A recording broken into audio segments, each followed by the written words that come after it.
যেটা একটু আগে একজন বক্তা বলেছেন, বাংলাদেশে যে দক্ষ জনশক্তিকে যদি রূপান্তর করে, তাহলে তো মাঠে মিছিলে গিয়ে এই ধরনের অভুক্ত, এই ধরনের সন্ত্রাসী গোষ্ঠী হলেও সরকার খুঁজে পাবে না। তো সরকার যদি খুঁজে না পায়, তাহলে আমাদের একটা ন্যাশনাল সিকিউরিটির একটা প্রবলেম, যেটা আমি বলে থাকি, তরুণরা যদি স্কিল না হয়, একজনের হাতে একটা বোম দাঁড়ায় দিবে, যাও তুমি এটা কাউকে মেরে আসো, যাও এনসিপির অফিসের সামনে একটা ককটেল মেরে আসো, তোমাকে হলো 500 টাকা দেওয়া হবে। এ দেখেছেন কয়েকদিন আগে আমাদের অফিসের সামনে শুধু ককটেল মারে। এগুলো তো তরুণরা মারে, এবং যেখানে আমরা সিসি ক্যামেরা ধরতে পেরেছি অনেকেই যুবক ছিল। এই যুবকদের যদি সে চাকরি থাকতো, তাহলে তো ওরা হাতে টাকা দিয়ে বলতে পারতো না, যাও তুমি একটা ককটেল মেরে আসো। তো বাংলাদেশের ন্যাশনাল সিকিউরিটি দেখবেন, এই সময়গুলোতে আপনি বিএনপি যখন প্রোগ্রাম করতো, তখনও হলো এই যে অফিসের সামনে তখন ককটেল মারতো। আওয়ামী লীগের সন্ত্রাসী গুন্ডা বাহিনী, তারা হলো মানুষকে টাকা দিয়ে সেই কাজগুলো করিয়েছে। এই সরকার যদি তরুণদের কোনো ব্যবস্থা করতে না পারে, চাকরির ব্যবস্থা করতে না পারে, কর্মসংস্থান থেকে শুরু করে যথাযথ একটি পলিসির মাধ্যমে বাংলাদেশকে নতুন ভাবে রূপান্তর করতে না পারে, এই তরুণরা কিন্তু আবার হলো সরকার দেশ সবার জন্য একটা বোঝা হয়ে যাবে। যে জিনিসটা সত্যি, জাপানে যেমন পারমাণবিক বোমা অনেকে বিদ্যুৎ উৎপাদন করে, আবার হলো জাপানের অবস্থা দেখেছেন কি হয়েছে। শক্তিকে ভালো কাজে ব্যবহার করা যায়, খারাপ ভাবে ব্যবহার করা যায়। এই সরকার হলো উদ্যোগ নিয়েছে শক্তিকে হলো খারাপ ভাবে ব্যবহার করবে। আমাদের জায়গা থেকে আমরা সরকারকে হলো কনস্ট্রাকটিভ ভাবে পরামর্শ দিতে চাই। সরকার এমন একটা ভাব নিয়েছে যে হলো আমি কারো কথা শুনবো না, আমি 200 সিট পেয়েছি। মানুষ তো আপনাদেরকে 200 সিটে এই জন্যই বসিয়েছে, একটু অনেক উপরে উঠানোর চেষ্টা করে না মানুষ অনেক সময় মইটা কেড়ে নেওয়ার জন্য। জনগণ কিন্তু ইলেকশনের পরে এই বিএনপি সরকারের মইটা কেড়ে নিয়ে গিয়েছে। এখন সরকার গাছের উপর থেকে চিল্লাচ্ছে, আরে ভাই আমি সবাইকে নিয়ে কাজ করব, এই আসবি তোকে মারবো ধরবো। এই ধরনের পাগলের যে প্রলাপগুলো সরকার গাছের উপর থেকে বসে বসে বলছে, আমরা জনগণ বলছি মই দিব যদি আপনি সংস্কার বাস্তবায়ন করেন, মই দিব যদি আপনি হলো বাংলাদেশের বিচার বাস্তবায়ন করেন, মই দিব যদি বাজেটের মধ্যে যে তরুণরা নেমে এসেছিল রাস্তায় বৈষম্যের বিরুদ্ধে কর্মসংস্থানের জন্য সেই তরুণদের যদি ব্যবস্থা করেন, তাহলে আপনাকে মই দেওয়া হবে।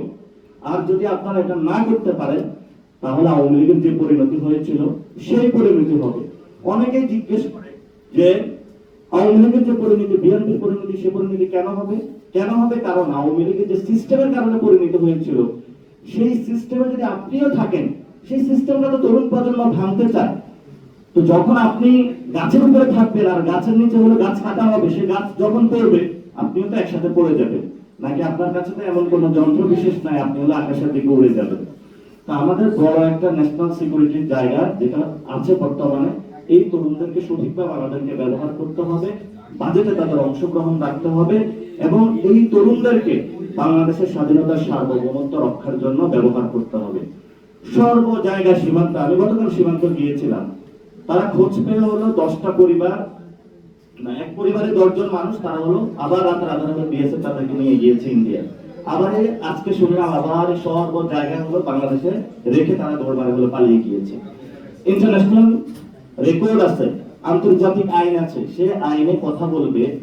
ঠিক আছে, যদি কেউ বাংলাদেশ থেকে অবৈধভাবে গিয়ে থাকে, আইনের মাধ্যমে সরকারের নির্দিষ্ট নিয়ম নীতির মাধ্যমে তারা আসবে, সমস্যা নাই তো। কিন্তু আপনি যে মানুষটা দীর্ঘদিন ধরে ভারতে ছিল, শুধুমাত্র তার একটা পরিচয় মুসলমান হওয়ার কারণে ভোটার তালিকা থেকে বাদ দিয়ে আপনি তাকে চেকলাইন করলেন যে তুমি মুসলিম, তুমি বাংলাদেশি, তুমি অবৈধ বাংলাদেশি, তোমাকে আমি সীমান্তের ওপারে রেখে চলে আসছি। এটা দক্ষিণ এশিয়াতে নতুন ধরনের একটা এথনিক ক্লিনজিং যেভাবে রোহিঙ্গাদের উপরে চালানো হয়েছে, এইভাবে হলো চালানো শুরু হচ্ছে। অনেকেই বলেন যে বাংলাদেশের এই জায়গায় আমরা এই দফা রফা 47 করে ফেলেছিলাম। আমাদের যারা পূর্বপুরুষ এই দফা রফা আমরা 47 করে এসেছি, এবং 47 যখন আমরা বলেছিলাম যারা এখানে এই ভারত উপমহাদেশে আমরা একসাথে ব্রিটিশদের বিরুদ্ধে লড়েছিলাম, কিন্তু আপনারা বললেন তুমি মুসলিম হওয়ার কারণে আমার সাথে মিশতে পারবে না, তুমি মুসলিম হওয়ার কারণে এই রাজ্যে তোমার অধিকার নাই। আপনারা আমাদের উপরে যথেষ্ট নিপীড়ন চালিয়েছিলেন। আমরা বলেছিলাম আসেন ঐক্যবদ্ধভাবে একসাথে কাজ করি। সেই কবি নজরুল থেকে শুরু করে অসংখ্য কবি বলেছিলেন যে একই বৃত্তে আমরা দুটি কুসুম, হিন্দু মুসলমান। তো হিন্দু মুসলমান তো আমরা একসাথে আছি, আমাদের উনি জাতীয় কবি। আমরা এই বার্তা অনেক আগে দিয়েছিলাম বাংলাদেশের হিন্দুদেরকেও। আমরা যখন কেউ অ্যাটাক করে আমরা সেখানে গিয়ে হলো তাদের মন্দিরগুলো আমরা পাহারা দিয়েছি। কোন জায়গায় আমরা ফিল করি না ক্লাসে বসে ও হিন্দু ও মুসলমান। আমরা এই ধরনের কোন কর্মনীতি আমরা হলে কখনোই নিজেদের মধ্যে অনুভূতি সৃষ্টি হয় নাই। আজকে যেটা হচ্ছে ভারতে মুসলমানদের উপরে তারা অত্যাচারের স্টিম রোলার চালিয়ে তাদেরকে সীমান্তে পাঠিয়ে অবৈধ বাংলাদেশি ট্যাগ দিয়ে বাংলাদেশের ন্যাশনাল সিকিউরিটি যেমন ক্ষতিগ্রস্ত করছে, তেমনি ভাবে এই দিল্লির সাথে ন্যারেটিভ মিলিয়ে বক্তব্য মিলিয়ে আমাদের স্বরাষ্ট্রমন্ত্রী আমাদের যারা সীমান্তের মানুষগুলা রয়েছে সেখানেও তাদের মৃত্যুর মুখে ঠেলে দিচ্ছে। অলরেডি আমাদের মুখপাত্র এই বিষয়ে গতকালকে স্টেটমেন্ট দিয়েছে এবং আগের দিনও দিয়েছে। উনি বর্ডার কিলিং সম্পর্কে যে বক্তব্যটা দিয়েছে স্বরাষ্ট্রমন্ত্রী, এটা একটা কাণ্ড জ্ঞানহীন বক্তব্য। অনেকে বলছে আমাকে এই শব্দটা ব্যবহার না করতে, আমি ব্যবহার বক্তব্যটা বলবো এই জন্য কারণ উনি একজন আইনের ছাত্র। ইন্টারন্যাশনাল বাউন্ডারিতে এনফোর্সমেন্ট এজেন্সি যদি কাউকে হত্যা করে তাহলে সেটা অবশ্যই বর্ডার কিলিং হবে। তবে সেখানে কথা রয়েছে যে আপনি কাউকে হত্যা করলেন এবং সেখানে নিজস্ব টেরিটরিতে যদি কেউ ইলিগাল বা অন্য কোনো অ্যাক্টিভিটিজের কারণে কোনো কারণে ধরা হয় সেটা সেই দেশের আইন বিচার করবে। কিন্তু যাদেরকে হত্যা করা হচ্ছে এটা তো ইন্ডিয়ান বাহিনী বাংলাদেশের অভ্যন্তরে ঢুকে হত্যা করতেছে। তো সেই জায়গায় স্বরাষ্ট্রমন্ত্রী এই বক্তব্যের মাধ্যমে যে ভারতীয় বয়ান আছে দক্ষিণ এশিয়াতে গেরুয়া পতাকা পুরা অখণ্ড ভারতের, সে অখণ্ড ভারতের যে বক্তব্য সেটাই আজকে বাংলাদেশের স্বরাষ্ট্রমন্ত্রীর মুখ থেকে আমরা শুনলাম। স্বরাষ্ট্রমন্ত্রীর এই বক্তব্য আমরা প্রত্যাখ্যান করছি এবং ওনাকে আমরা বলবো আসুন হেদায়েতের পথে আসুন।